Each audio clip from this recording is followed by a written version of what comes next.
Assalamualaikum warahmatullahi wabarakatuh. Kami dari kelompok 5 ingin mempresentasikan materi kami yang berjudul Institusi Pasar Modal. Adapun anggota kelompok kami yaitu Hali Ifani, yang kedua saya sendiri Syafrina Khairani, yang ketiga Putri Judika. Adapun materi pertama yaitu tentang pengertian pasar modal.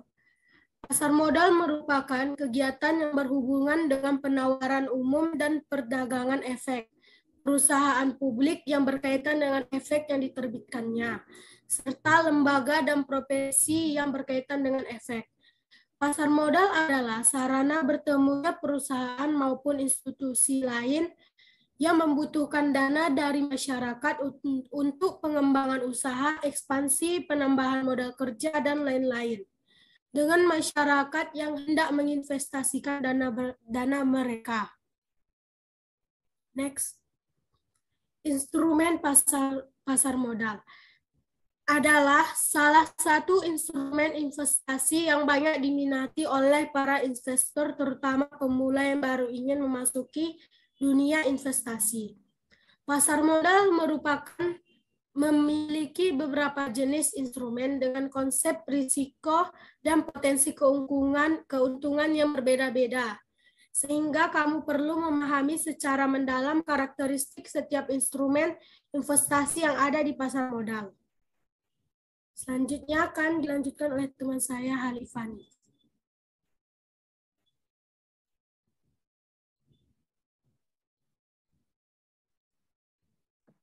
Yang pertama ada saham. Saham adalah bukti kepemilikan akan sebuah korporasi atau bisnis. Saham merupakan instrumen yang bisa dijadikan investasi jangka panjang dan jangka pendek tergantung tujuan investasi Anda. Pasar modal menawarkan ada dua jenis saham, yaitu yang pertama ada saham biasa dan yang kedua ada saham preferen. Yang kedua, obligasi. Obligasi adalah suatu perjanjian hutang antara emiten atau pihak yang membutuhkan dana dengan investor yang akan meminjamkan dana. Dalam obligasi, emiten memberikan investor keuntungan berupa bunga obligasi atau disebut kupon yang akan dibayarkan pada akhir periode pinjaman yang telah disepakati. Yang ketiga, reksadana. Reksadana adalah salah satu instrumen investasi yang sangat cocok digunakan oleh investor pemula karena memiliki risiko minim sehingga bisa menjadi pilihan untuk kamu dengan pengalaman investasi terbatas. Yang keempat, yaitu ETF atau Exchange Traded Fund. ETF atau Exchange Traded Fund adalah instrumen investasi yang menyatukan sifat dari reksadana dan saham. ETF merupakan hampir sama dengan reksadana karena pengumpulan dana dilakukan secara kolektif, tapi instrumen ini diperjualbelikan secara real time melalui bursa seperti instrumen saham. Yang kelima yaitu derivatif. Derivatif adalah instrumen pasar modal turunan dari efek utama. Derivatif sendiri memiliki beberapa jenis, yaitu opsi, strike, dan waran. Jenis-jenis instrumen derivatif ini terdapat beberapa di pasar modal, yaitu yang pertama ada opsi, yang kedua ada right, dan yang ketiga ada waran.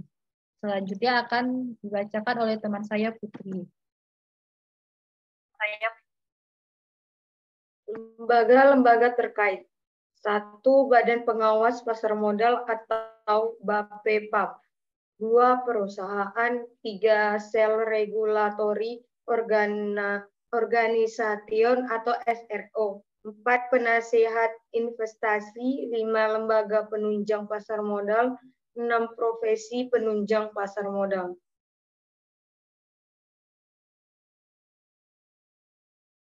Prosedur emisi. 1. Tahap persiapan. Sebelum melakukan penjualan saham atau obligasi di pasar modal, maka tahap pertama bagi perusahaan yang hendak mencari modal di pasar modal adalah mengadakan rapat umum pemegang saham atau RUPS. Yang kedua, penyampaian letter of intent. Hasil rapat yang disetujui dalam RUPS dituangkan dalam surat. Ketiga, penyampaian pernyataan pendaftaran. Langkah selanjutnya setelah penyampaian letter of intent adalah penyampaian pernyataan pendaftaran. Yang keempat, evaluasi oleh Bapepam. Kemudian apabila seluruh dokumen yang dipersyaratkan telah terpenuhi, maka oleh Bapepam akan melakukan evaluasi terhadap dokumen-dokumen yang telah disampaikan. 5. Dengar pendapat terbuka. Semua persyaratan telah dilengkapi oleh perusahaan yang hendak melakukan emisi, maka langkah selanjutnya adalah mengadakan debat terbuka.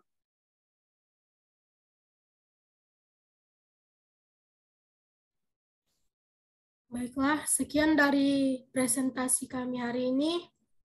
Kami akhiri. Wassalamualaikum warahmatullahi wabarakatuh.